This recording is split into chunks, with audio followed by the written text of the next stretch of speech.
आपको हेनरी का नियम बताया था।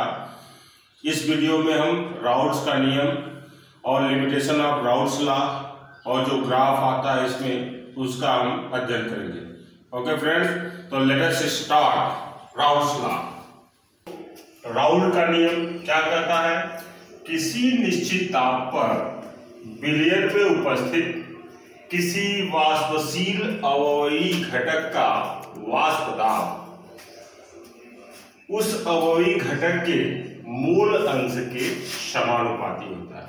राइट दोस्तों, जो हेनरी का नियम था उसमें हमने द्रव्य विलयन में बात किया कि द्रव में गैस की विलयनता क्या है। राइट, और राउल्ट के नियम में हम पढ़ेंगे द्रवीय विलयन नहीं पढ़ेंगे, लेकिन द्रव में द्रव की विलयनता, यानी विलायक भी द्रव और विलेय भी द्रव के लिए इसमें हम चर्चा करेंगे। तो आप एक बार इसको ध्यान से देख लीजिए, स्क्रीनशॉट ले लीजिए जो लिखा हुआ है राउल्ट का नियम, और इसके बाद अब इसको हम गणितीय रूप में मैथमेटिकल फॉर्म में समझने का प्रयास करते हैं। राउल्ट के नियम को मैथमेटिकल फॉर्म में कैसे हम व्यक्त करेंगे इसकी चर्चा करते हैं। दोस्तों आइए समझने का प्रयास करते हैं। सपोज मान लीजिए कोई पात्र है और इसमें कोई वाष्पशील द्रव, कैसा द्रव है? वाष्पशील द्रव है। Right,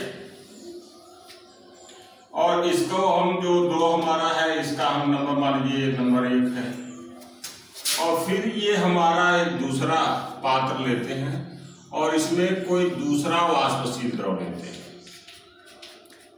number 2।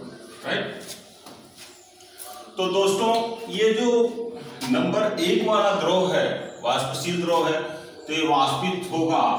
तो वाष्पित होने के कारण ये जो इसके वाष्प के कण होंगे ये द्रव के सतह पर आंशिक दाब उत्पन्न करेंगे। राइट, तो इस केस में सपोज कीजिए कि ये जो शुद्ध द्रव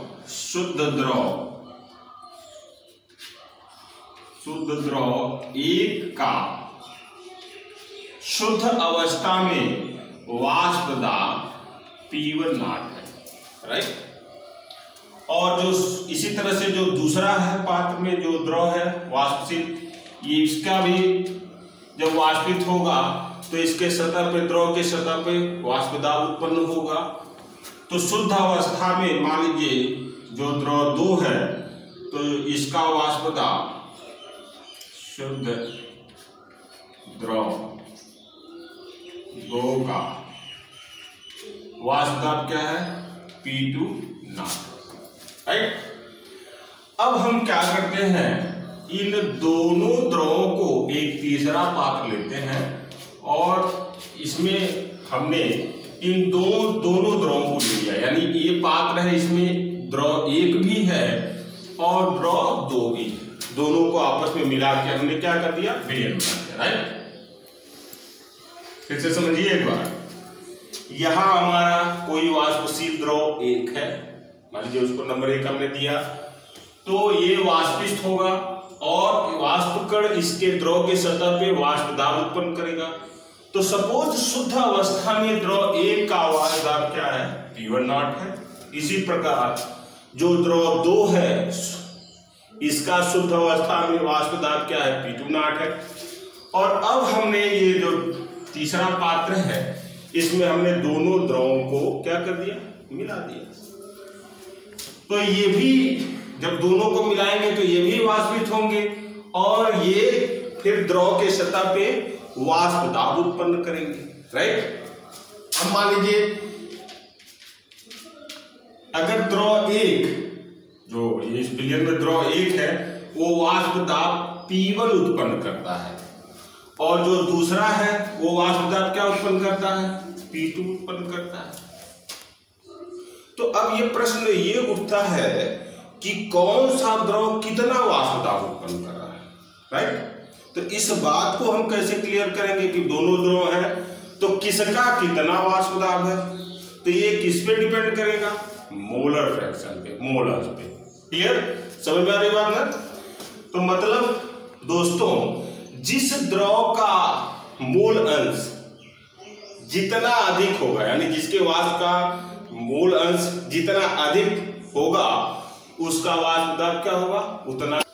तो जिसका वाष्प दाब जिसका मूल अंश जितना अधिक होगा जिस द्रव का, उसका वाष्प दाब उतना ही अधिक होगा, राइट। तो मान लीजिए अगर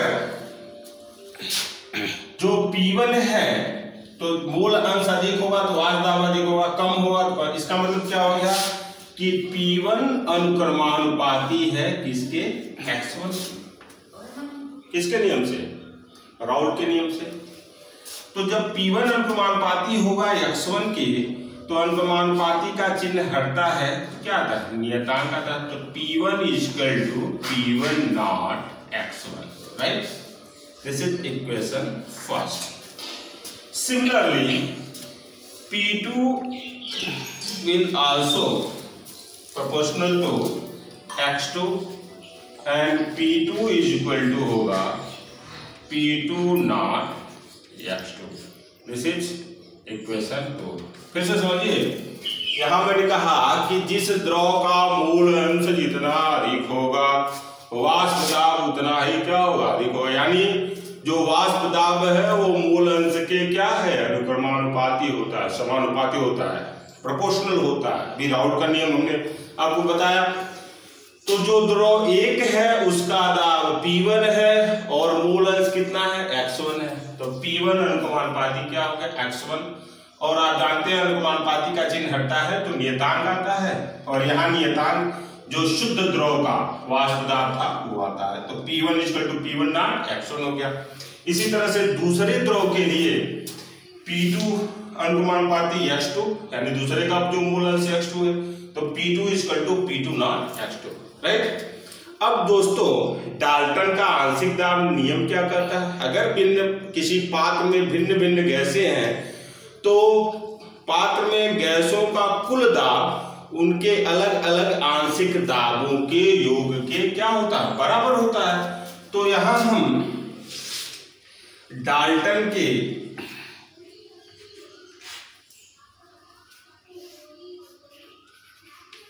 आंशिक दाब नियम से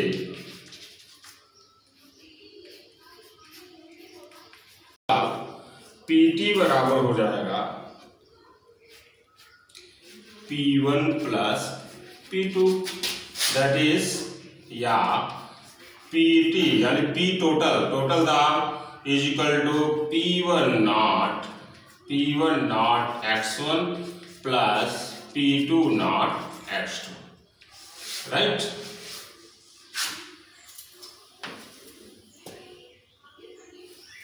P total = P1 not X1 + P2 not X2, right. परंतु मोल अंश जो होता है वो क्या होता है कि सिंस X1 + X2 = क्या होता है, 1, जानते हैं। जैसे मान लीजिए किसी पात्र में दो द्रव हैं, एक का मूल अंश X1 है दूसरे का X2 है, तो टोटल मान कितना होगा, 1 होगा। तो X1 + X2 = क्या होता है, 1, which implies X1 = क्या हो जाएगा, 1 - X2। इस वैल्यू को अगर इसमें हम रख दें तो PT = P1 not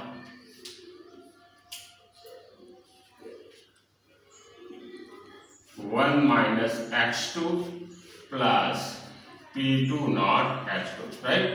So this is P1 not - P1 not X2 plus P2 not X2.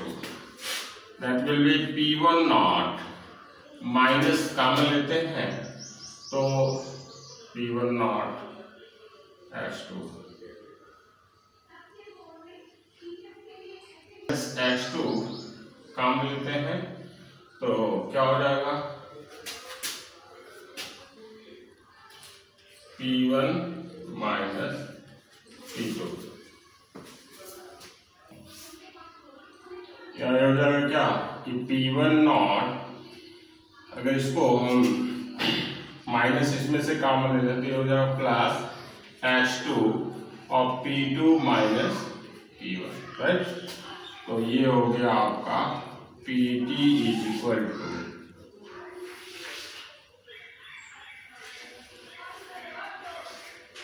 Right, note कर लें।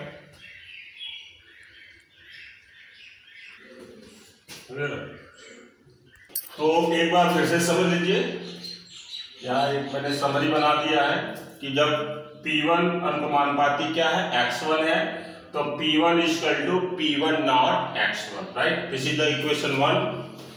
और जब P2 अनुपाती क्या है, x2 है, तो P2 equal to P2 not x2, okay. अब आंशिक दाब नियम से, डाल्टन के आंशिक दाब नियम से जो टोटल दाब है वो क्या होता है, आंशिक दाबों के योग के बराबर होता है। तो P total equal to P1 plus P2, right. तो P टोटल इक्वल टू, अब इसकी वैल्यू हम पुट कर देंगे फ्रॉम इक्वेशन 1 एंड 2 से, तो P1 not x1 plus P2 not x2। अब मूल अंश x1 plus x2 equal to क्या होता है, 1 होता है, तो x1 इक्वल टू क्या हो जाएगा, 1 माइनस x2। यहाँ P total equal to value put कर देंगे, x1 की जगह 1 माइनस x2, तो ये हो जाएगा। और इस तरह से हमारा P टोटल आ जाएगा P1 not plus x2 P2 not minus P1 not, right. अब इसका ग्राफ हम शो करते हैं दोस्तों। अगर दाब और आंशिक दाब के बीच राउल का नियम का ग्राफ बनाया जाए तो कैसे होगा, ध्यान दीजिए। पहले इरेज कर देते हैं इसको, ठीक है। राउल का नियम का जो ग्राफ है, एक साइड में हम दाब और दूसरे साइड में क्या है, मोल अंश लेते हैं। तो मोल अंश और दाब के सापेक्ष जो ग्राफ खींचते हैं, तो यहाँ इस पॉइंट पे x1 इक्वल टू क्या, 1 एंड x2 इक्वल टू क्या है, 0।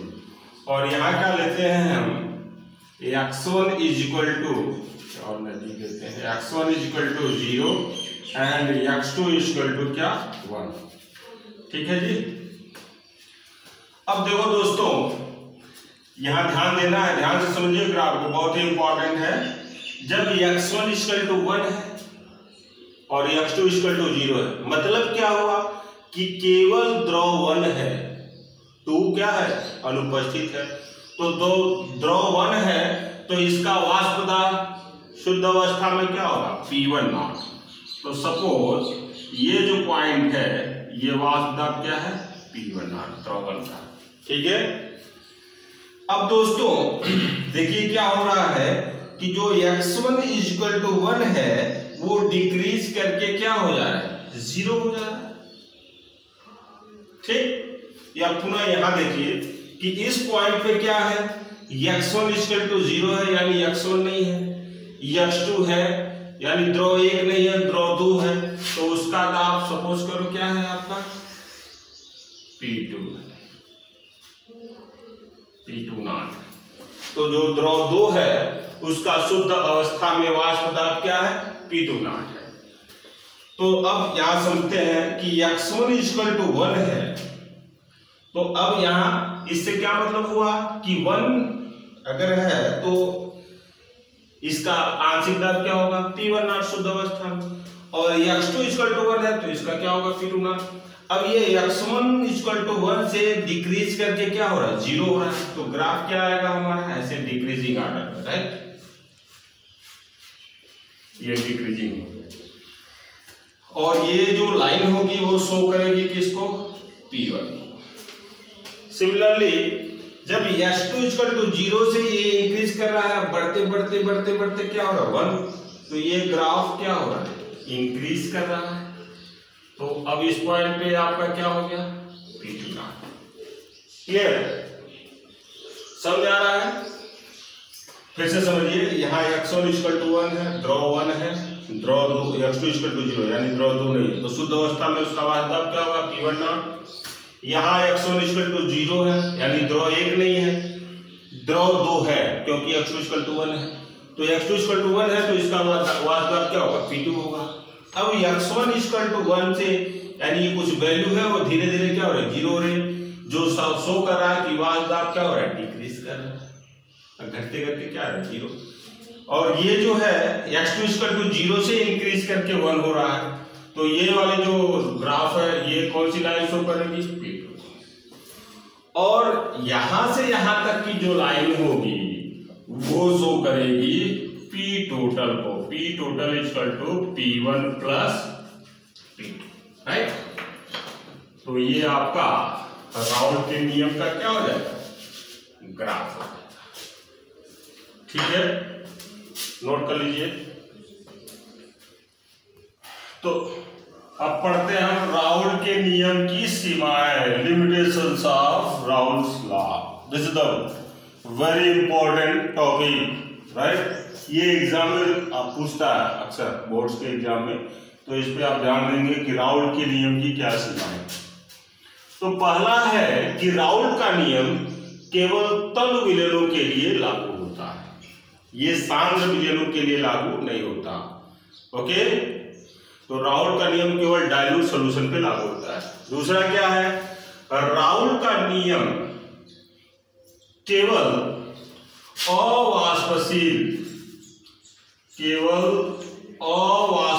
विलय से युक्त विलयनों के लिए लागू होता है। इसका मतलब क्या होगा कि जो द्रव है, विलायक हो तो वाष्पशील होता है, लेकिन मान लीजिए विलयन बनता है, उसमें कोई ऐसा हम विलय डाल दें कि वो वाष्पशील है, तो वाष्पशील होगा। तो इस केस में क्या होगा कि अगर विलय भी वाष्पशील होगा तो विलयन का वाष्प दाब क्या होगा, बढ़ जाएगा, जिससे राउल्ट का नियम से विचलन प्रदर्शित होगा। क्लियर। तो राउल्ट का नियम केवल अवाष्पशील से युक्त विलयनों के लिए लागू क्या होता है। अगर वो वाष्पशील, सॉरी फिर से समझ लें, जैसे अगर वाष्पशील विलय होगा तो वाष्पशील वो भी वाष्पित होगा विलायक के साथ, तो विलयन का वाष्प दाब क्या होगा, बढ़ जाएगा, तो विचलन उत्पन्न होगा और राउल्ट का नियम लागू नहीं होगा। तो राउल्ट का नियम केवल अवाष्पशील यानी ऐसे विलय, यानी ऐसा विलयन जिसमें विलय क्या हो, अवाष्पशील हो, जो वाष्पशील नहीं होता उस पर लागू होता है। और तीसरा है कि राउल्ट का नियम उन विलयों के लिए भी लागू नहीं होता जो विलयन में क्या होते हैं, वियोजित या संगुणित होते हैं। इसका मतलब क्या हुआ कि मान लीजिए कोई विद्युत घट्ट विलय है Ba, तो ये क्या हो जाएगा विलयन में B positive plus A negative, इस तरह से। अभी इसके टोटल कितने करते हैं, एक, यहाँ कितने हो गए 1 1 2 मोल हो गए, यहाँ 1 मोल था या 2 मोल, तो इससे कणों की संख्या बढ़ जाएगी। संगुणित होने का मतलब क्या है, मान लीजिए हमने लिया कि 2A गिव्स A2, यहाँ कणों की संख्या क्या हो रही है, घट जा रही है। तो इस तरह से ये भी विलयन के वाष्प दाब को क्या करेगा, प्रभावित करेगा, और विलयन जो होगा वो राउल्ट के नियम से विचलन प्रदर्शित करेगा। तो ये राउल्ट के नियम की सीमाएं हैं, तो इसको आप स्क्रीनशॉट ले लीजिए, नोट कर लीजिए। कर लिए। साथ ही मैं फिर एक बार निवेदन करता हूं कि अगर आपने सब्सक्राइब नहीं किया हमारे चैनल को, तो साइंस सॉल्यूशन हमारा चैनल है, इसको प्लीज सब्सक्राइब करें, लाइक करें और अपने कमेंट्स दें। ठीक है। और YouTube में सर्चिंग जो स्टेशन है उसमें साइंस सॉल्यूशन के नाम से आप सर्च करने पे भी आपको चैनल हमारा शो होगा। Thank you.